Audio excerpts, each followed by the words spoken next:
It's my great honor to now join in recognizing another one of our great Texas leaders, Senator Charles Schwertner. He's no stranger to this community, obviously representing you in the Texas Senate. Dr. Schwertner is a sixth-generation Texan and a physician by training. As a practicing orthopedic surgeon, he's probably treated a number of you here in this audience. And like me, he comes from a military family. We are both part of that unique club known as Air Force brats, as both of our fathers served in the United States Air Force. He was, of course, elected to the Texas legislature for the first time in 2010, where he represented the District 20. In 2012, he was elected to the Texas Senate, where he now represents Senate District 5, which covers 10 counties right here in Central Texas. Dr. Schwertner has received, as you know, numerous accolades during his service in the legislature, including Texas Monthly's recognition as the Senate Freshman of the Year. So ladies and gentlemen, let me ask you to join me in welcoming our friend, Senator Charles Schwertner, to the podium.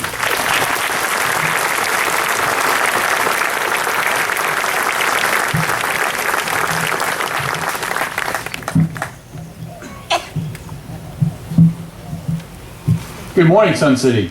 Good morning. And thank you, Senator Cornyn. Before I begin, I'd just like to say what a privilege and honor it is to have Senator Cornyn here in Williamson County today. As a member of the United States Senate, John Cornyn has been a stalwart defender of our Texan and American values and principles, and a tireless advocate for the preservation of a strong and effective United States military. More recently, he's been one of the loudest voices on Capitol Hill, calling for accountability at the Department of Veterans Affairs. Senator Cornyn and our Congressman John Carter, thank you.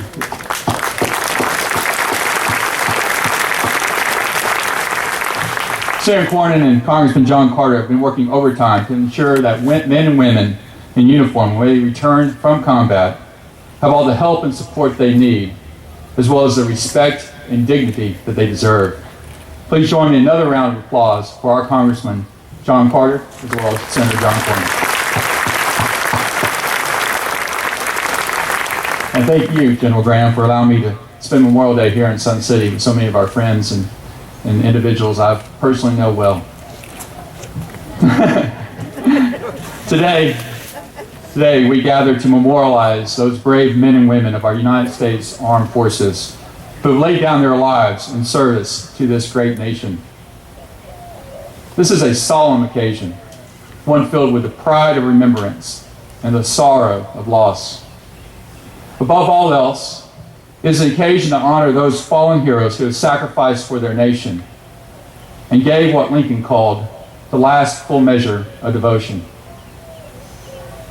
As a son of a military serviceman, this is a day that always strikes a personal chord with me. As a young child, I lived a life typical of most military brats, growing up in many different places across this nation. Tuscaloosa, Alabama, Atwater, California, Minot, North Dakota. Different schools, different friends, the small but common sacrifices borne by many military families. My father is a retired B-52 bomber navigator in the United States Air Force, and a man who proudly served his nation for over 23 years.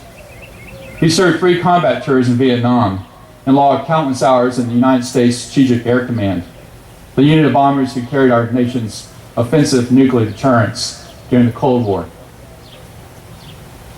As a young boy, I remember many restless nights spent waiting, worrying, and wondering if my father was all right.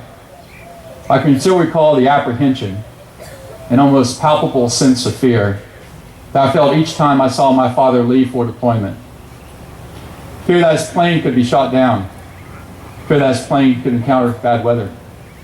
But most of all, a fear that each time I stood by the doorway and hugged him goodbye, that could be for the last time.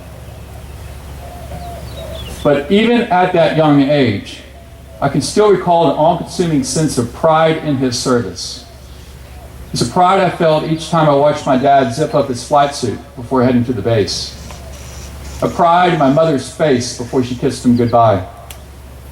A pride in his crisp salute as the national anthem was played before my Little League games. A pride in knowing that he was my father. And although he put himself in great danger, he did it for reasons greater than himself. Like all servicemen, he did it for us. He did it for all of us. As a nation, we ask our men and women in uniform to make some remarkable sacrifices in defense of our freedom, but perhaps none so great as the sacrifice of those loved ones left behind, the sacrifice shared and understood deeply by those of you with us here today.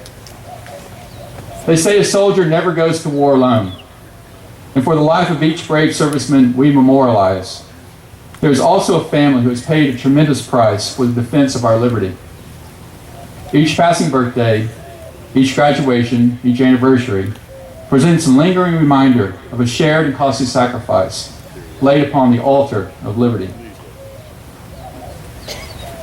Those of us who have not served in uniform will perhaps never be able to appreciate the full horror of war nor full beauty of freedom.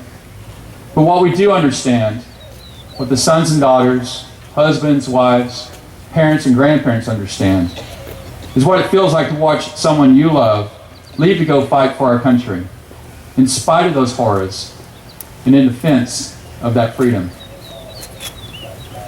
Even today, the ramparts of our republic must still be manned, and we continue to call upon the best and the brightest our nation has to offer to defend us from those who wish to do us harm. Our soldiers, sailors, airmen, and Marines represent the backbone of our national security, the foundation of our freedom, and the guardians of our liberty. Collectively, they represent the strongest and most professional fighting force in history, and they have kept our nation prosperous and free for 238 years. No holiday, no speech, no tribute will ever serve sufficient to repay these warriors for the many sacrifices their country has asked of them. Many of these heroes face a long and challenging return to the lives they left behind. Some face difficult recoveries from injuries both seen and unseen. Far too many simply do not return home at all. Generations upon generations of Americans have learned through tragedy and triumph that freedom is not free. It comes at a cost, all too often measured in human life. The men and women we honor here today are part of an enduring American legacy. Those who love freedom so deeply that they would pay any price and bear any burden in its defense. As we leave here today, honor the memories of the fallen by living the best life you can, the life they never got the chance to live. Strive every day to be worthy of the sacrifice they have made and the incredible gift they have given you, a life free from oppression and bathed in the glory of liberty. May God bless you. May God bless the memories of our fallen heroes. And may God continue to bless the nation they gave their lives defending. Thank you.